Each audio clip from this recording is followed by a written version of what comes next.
Γεια σας, είμαι ο Γιάννης και σήμερα θα κάνουμε μαζί ένα μάθημα για τη δημιουργία υπογραφής με απλά βήματα για τα διάφορα φόρουμ που είστε μέλη και ξέρετε κάτω στο προφίλ βγάζει την υπογραφή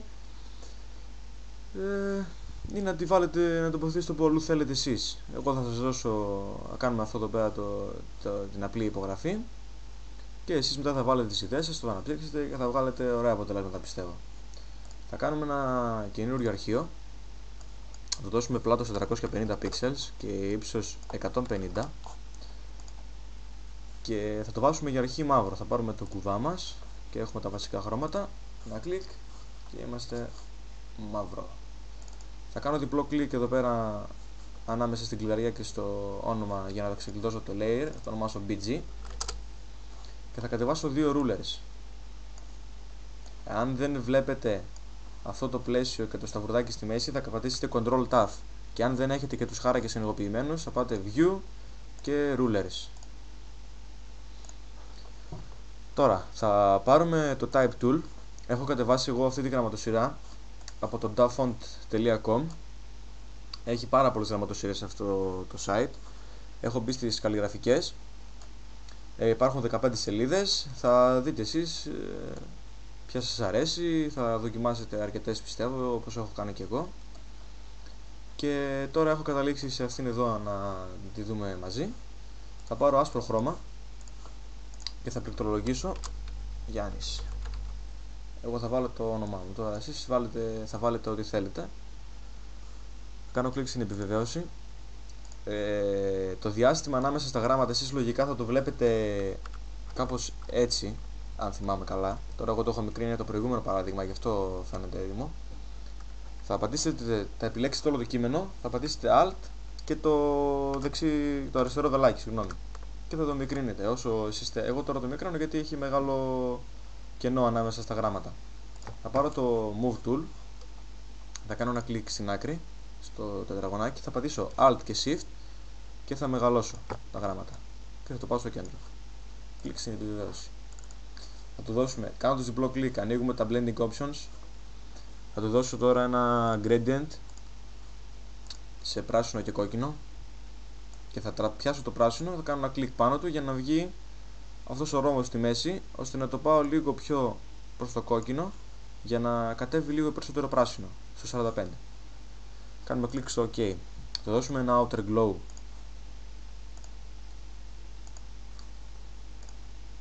πράσινο φυσικά, ή όχι, θα του δώσουμε το Gradient που έχουμε βάλει και εδώ, αλλά θα αντιστρέψουμε τα χρώματα. Πολύ ωραία. Κλικ στο OK. Τώρα θα δημιουργήσουμε ένα καινούριο layer και έχω κατεβάσει μια βούρτσα από το ίντερνετ.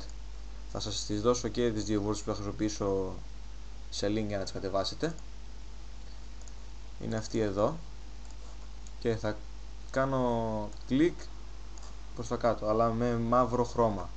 Ctrl και Z για να πάω ένα βήμα πίσω και πατάω το D για να πάρω τα βασικά μου χρώματα, το μαύρο και το άσπρο.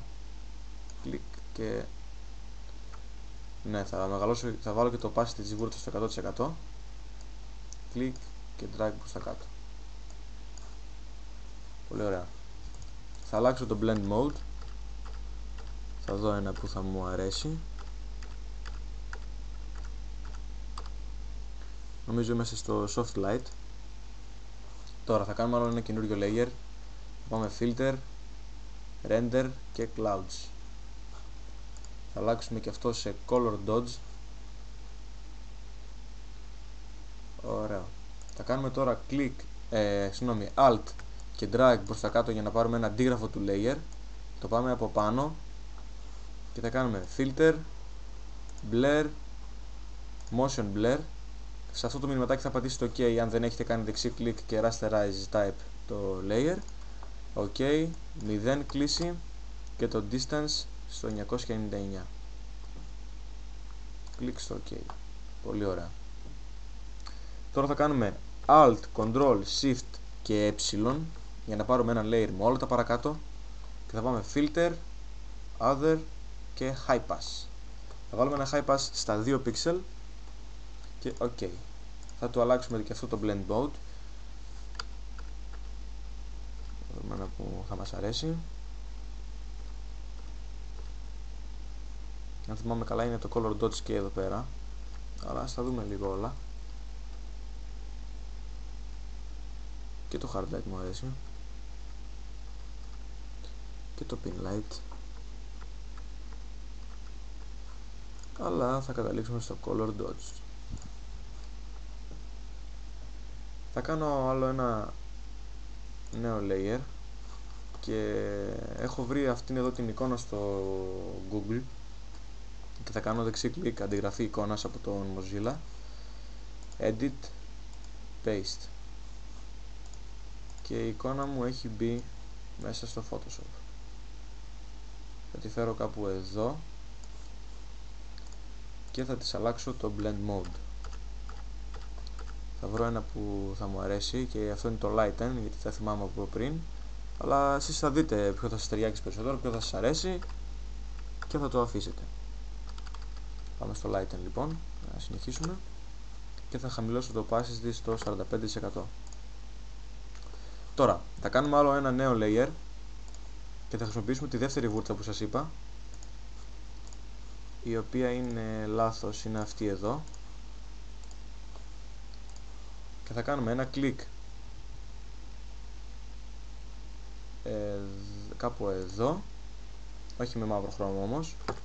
Θα πάρουμε ένα από το φόντο, αυτό, όχι, σε κάτι τέτοιο, αλλά μια πιο ανοιχτή απόχρωση, και θα κάνουμε τώρα ένα κλικ εδώ, πιο κάτω ίσως, πιο πίσω, εδώ. Πάρουμε το Move Tool, θα κάνουμε Alt J για ένα αντίγραφο από πάνω και θα κάνουμε κλικ στο πλαίσιο, δεξί κλικ, Flip Horizontal και Flip Vertical. Το πάμε στην τέρμα πάνω γωνία, κλικ στην επιβεβαίωση, Control και επιλέγουμε το Layer 5, δεξί κλικ, Merge Layers και πηγαίνουμε Filter, Blur, Motion Blur. Θα δώσουμε μια κλίση στα 25 μοίρες και θα μικρύνουμε το distance φυσικά.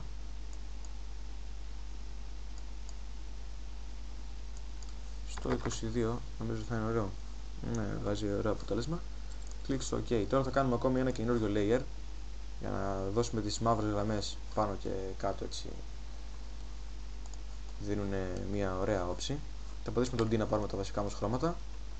Θα κάνουμε ένα κλικ εδώ, πατώντας στο Shift, ένα κλικ απέναντι και κλείνουμε το μονοπάτι. Δεξί κλικ, Make Selection και OK. Θα πατήσουμε και Alt και Backspace. Alt είναι το πάνω χρώμα και Control είναι το Foreground Color, το πίσω.